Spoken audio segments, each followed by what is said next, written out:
ನಾನು ಈ ಚಾನೆಲ್ ನ ಸ್ಟಾರ್ಟ್ ಮಾಡಿದಾಗಿಂದ one of the most requested video ಬಂದು ಸೌಜನ್ಯ ಕೇಸ್ ಬಗ್ಗೆ. ಸರಿ, ನಮ್ ದೂತ ಸಭೆಯ ಪ್ರಜೆಗಳು ಇಷ್ಟೊಂದು ಕೇಳ್ತಿದಾರಲ್ಲ, ಈ ಒಂದು ಕೇಸ್ ಬಗ್ಗೆ ವಿಡಿಯೋ ಮಾಡುವ ಅಂತ ಸೌಜನ್ಯ ಕೇಸ್ ಬಗ್ಗೆ ನಾನು ರಿಸರ್ಚ್ ಸ್ಟಾರ್ಟ್ ಮಾಡಿದೆ. ಅಂಡ್ ಟ್ರಸ್ಟ್ ಮೀ, ಎಷ್ಟೊಂದು ಕಾಂಪ್ಲೆಕ್ಸ್ ಈ ಒಂದು ಕೇಸ್ ಇದೆ ಅಂತಂದ್ರೆ ನನ್ ತಲೆನೇ ಕೆಟ್ಬಿಡ್ತು. ಬಟ್ ಡೋಂಟ್ ವರಿ, ನಿಮ್ಗಂತೂ ಪ್ರತಿ ಒಂದನ್ನ ತುಂಬಾ ಸಿಂಪಲ್ ಆಗಿ ಅರ್ಥ ಮಾಡಿಸ್ತೇನೆ. ಅನ್ಕೊಳ್ಳಿ, ಒಂದು ಊರು, ಆ ಊರಲ್ಲಿ ಒಂದು ಗೌಡ್ರ ಕುಟುಂಬ ಇದೆ. ಅಂಡ್ ಆ ಗೌಡ್ರ ಕುಟುಂಬ ತುಂಬಾನೇ ಪವರ್ಫುಲ್, ಲೈಕ್ ನಾವು ಮೂವೀಸ್ ಅಲ್ಲಿ ನೋಡ್ತೀವಲ್ಲ ಹಂಗೆ. ಸೊ ಗೌಡ್ರ ಊರು ಬಂದು ಧರ್ಮಸ್ಥಳ ಅಂತ. ಆ ಒಂದು ಊರಲ್ಲಿ ಇವ್ರಿಗೆ ಸಖತ್ ಕಂಟ್ರೋಲ್ ಇರುತ್ತೆ. ಈವನ್ ಅದೇ ಒಂದು ರೀಜನ್ ಅಲ್ಲಿ ಇರುವಂತಹ ಒಂದು ತುಂಬಾನೇ ಪಾಪ್ಯುಲರ್ ದೇವಸ್ಥಾನನು ಸಹ ಇವರೇ ಕಂಟ್ರೋಲ್ ಮಾಡ್ತಿರ್ತಾರೆ. ಆ ಒಂದು ದೇವಸ್ಥಾನ ಇಂದ ಈ ಗೌಡ್ರ ಕುಟುಂಬಕ್ಕೆ ಎಷ್ಟೊಂದು ದುಡ್ಡು ಬರ್ತಾ ಇರುತ್ತೆ ಅಂತಂದ್ರೆ, ಅದೇ ದುಡ್ಡಲ್ಲಿ ಇವರು ಬೇಜನ್ ಪ್ರೈವೇಟ್ ಪ್ರೈಮರಿ ಅಂಡ್ ಹೈಸ್ಕೂಲ್ಸ್ ನ ಸ್ಥಾಪನೆ ಮಾಡಿರ್ತಾರೆ.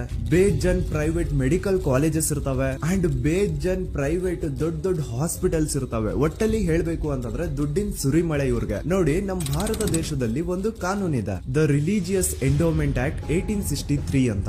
ಬೇಸಿಕಲಿ ಈ ಒಂದು ಕಾನೂನು ಏನ್ ಹೇಳುತ್ತೆ ಅಂತಂದ್ರೆ, ಭಾರತದಲ್ಲಿ ಯಾವ್ದೆಲ್ಲ ಹಿಂದೂ ಟೆಂಪಲ್ಸ್ ಇದಾವೋ ಅವೆಲ್ಲ ಗವರ್ಮೆಂಟ್ ಪ್ರಾಪರ್ಟಿ. ಆ ಹಿಂದೂ ಟೆಂಪಲ್ಸ್ ನ ಮ್ಯಾನೇಜ್ಮೆಂಟ್ ಎಲ್ಲ ಗವರ್ಮೆಂಟ್ ಕೈಗೆ ಹೋಗಿ ಗವರ್ಮೆಂಟ್ ಡಿಸೈಡ್ ಮಾಡುತ್ತೆ ಆ ಮ್ಯಾನೇಜ್ಮೆಂಟ್ ಅಲ್ಲಿ ಯಾರ್ ಕೆಲ್ಸಕ್ಕೆ ಇರಬೇಕು, ಯಾರ್ ಕೆಲ್ಸಕ್ಕೆ ಇರಬಾರ್ದು, ಅಂಡ್ ಆ ಟೆಂಪಲ್ ಇಂದ ಬರ್ತಿರುವಂತಹ ಡೊನೇಷನ್ ಅಮೌಂಟ್ ನ ಏನ್ ಮಾಡಬೇಕು ಅಂತ. ಸೊ ಈ ಒಂದು ಕಾನೂನಿನ ಪ್ರಕಾರ ಗವರ್ಮೆಂಟ್ ಇಂಡಿಯಾದಲ್ಲಿರುವಂತಹ ಆಲ್ಮೋಸ್ಟ್ ಎಲ್ಲಾ ಹಿಂದೂ ಟೆಂಪಲ್ಸ್ ನ ತನ್ನ ಕಂಟ್ರೋಲ್ ಅಲ್ಲಿ ತಗೋತಾ ಇರ್ಬೇಕಾದ್ರೆ ಗವರ್ಮೆಂಟ್ ಅಫಿಷಿಯಲ್ಸ್ ಧರ್ಮಸ್ಥಳ ಶ್ರೀ ಮಂಜುನಾಥ ದೇವಸ್ಥಾನಕ್ಕೂ ರೀಚ್ ಔಟ್ ಮಾಡ್ತಾರೆ. ಅಂಡ್ ಆಗ ಇಷ್ಟು ದಿನ ಟೆಂಪಲ್ ನ ಕಂಟ್ರೋಲ್ ಮಾಡ್ತಿದ್ದಂತಹ ಆ ಗೌಡ್ರ ಕುಟುಂಬ ಏನ್ ಹೇಳುತ್ತೆ ಗೊತ್ತಾ? ಇಲ್ಲ ಇಲ್ಲ, ಇದು ಹಿಂದೂ ಟೆಂಪಲ್ ಅಲ್ಲ, ಇದು ಜೈನ್ ಫ್ಯಾಮಿಲಿಗೆ ಬಿಲಾಂಗ್ ಮಾಡುವಂತಹ ಒಂದು ಪ್ರೈವೇಟ್ ಟೆಂಪಲ್ ಅಂತ ಹೇಳ್ತಾರೆ. ನಾನ್ ಇಷ್ಟು ದಿನ ಧರ್ಮಸ್ಥಳ ಶ್ರೀ ಮಂಜುನಾಥ ದೇವಸ್ಥಾನ ಒಂದು ಹಿಂದೂ ಟೆಂಪಲ್ ಅಂತ ಅನ್ಕೊಂಡಿದ್ದೆ. ಆದ್ರೆ ಈಗಷ್ಟೇ ನನಗೂ ಗೊತ್ತಾಗಿದ್ದು ಇದು ಹಿಂದೂ ಟೆಂಪಲ್ ಅಲ್ಲ, ಇದು ಒಂದು ಜೈನ್ ಫ್ಯಾಮಿಲಿಗೆ ಬಿಲಾಂಗ್ ಮಾಡುವಂತಹ ಪ್ರೈವೇಟ್ ಜೈನ್ ಟೆಂಪಲ್ ಅಂತ.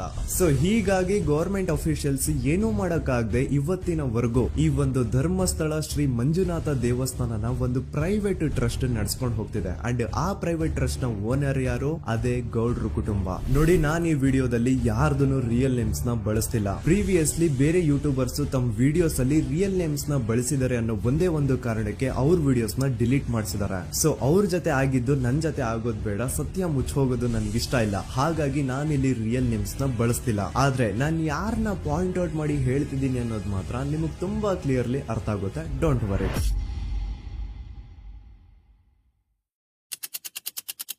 ದಿನಾಂಕ 9/10/2012. A very normal day for everyone except Soujanya.